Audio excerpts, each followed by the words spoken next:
Welcome to Yahoo Finance. I'm Kristen Myers, and this is 2020, A Time for Change. Now, we all know that money is power, and as we've been discussing, Blacks lack access to both. But the question is, do you fight for a seat at the table, or do you just build your own? We're going to be kicking off our conversation today with that very question. And as always, I'm joined by Jen Rogers and Seville Marcellus to help move that conversation forward. So I want to bring in our first guest, Keenan Beasley. He's a success story himself and is now trying to help others. He's the president of Noir, a nonprofit that mentors entrepreneurs and helps give them access to capital. Keenan, thank you so much for joining us today. I want to start on the news of LeBron James and his new initiative to essentially build a media empire with businessman Maverick Carter. I want to ask you that question that I just mentioned in the intro. Is it, instead of trying, to create seats at the table and to help underrepresented communities, or is it a matter of just building your own table? Kristen, thank you for having me. For me, it's about both, right? It's not either or. I think, when we look at diversity, equity, and inclusion, diversity is the pipeline. And I think we've seen a lot of work on that. What we haven't seen is a lot of shared power, and that's the equity and inclusion. So that's the table you speak about. That's what Maverick and LeBron are doing now, building their own table and helping others do that. So I think it's a fantastic initiative. Really excited to see that take off.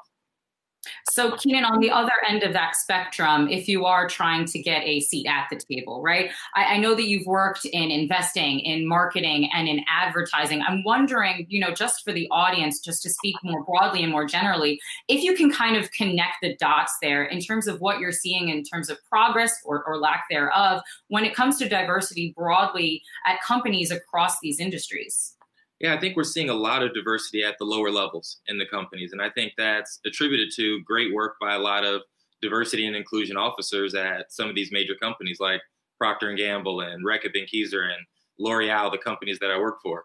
I think the issue becomes that there's a real gap at the senior levels. So when you talk about actual decision-making, P&L ownership at board level, you don't see a lot of diversity there. What that creates is a disconnect with the lower level employees, and you find that they're extremely unhappy and don't feel that they have a pathway to success, and they start looking elsewhere. So right now, that's where this initiative is really moving, and that's what Venture Noir is squarely focused on.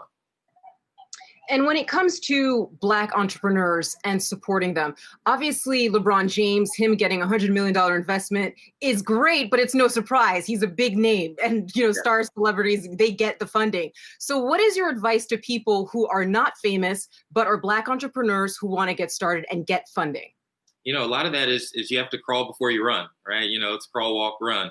And what we're seeing is building that pathway of success. So what Venture Noir focuses on is really about helping get off the ground. So that $10,000 to $75,000 that it requires to really get a business started, to build traction, build credibility, and then you can move into those larger rounds. So, what I'm focused on is helping entrepreneurs build that foundation of success so that you can one day get to the point where you can raise the $100 million, right? Or the $1 billion that we've seen.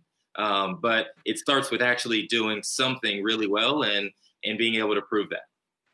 You touch a lot of different industries and you have pretty broad experience. Are there certain industries you find that are doing this better than others? Like, are you more concerned about one area than another? For me, it's as broad as my experience it's about business and ownership. It's about wealth creation. Right now, we're seeing that the wealth gap between Black Americans and white Americans is over 250 years. So in order to close that gap, you really need ownership, and we really need to move towards liquidity events in these larger stage entities. So when you look at the sectors, that's going to be across media, entertainment, obviously within, technology. So, those are the industries that I think have some real opportunities. And frankly, they have some huge gaps. Keenan, I want to talk to you about what you're trying to do with Venture Noir. I know that part of that program, you're going to be, helping mentor entrepreneurs, help giving them access to capital. I'm wondering how that piece works. And is mentorship, do you think, critical to help, the next founder or entrepreneur of color essentially get that seat at the table, get it in the door, in the rooms, to have those conversations, to essentially get capital from investors? Oh, 100%. I mean, to date, in our first, inaugural year, we've helped over 1,000 entrepreneurs, and that is just with shared resources. Venture Noir is about building diverse ecosystems. So when you start to look at creating a business, that is legal, finance, right, taxing, you look at all the structures of things that actually add to the cost of a lot of entrepreneurs. By providing those resources to early stage entrepreneurs, we can lower that startup cost. And that's really what we're focused on, so that you can actually focus on building and growing your business, having a great use case, and then again, scaling up and taking on that growth capital. So again, it's really about building the foundation and pulling things together. By doing that, what we're creating is a more familiar ecosystem. So when we bring, the larger investors into that, it's a group of very proven entrepreneurs that have what we call a minimum viable product, right? That MVP. You have something that's tangible that people can see, and they can actually now envision the success of where that company's going to go. All right. Keenan Beasley, president of Venture Noir. Thanks so much for joining us today. Thank you for having me.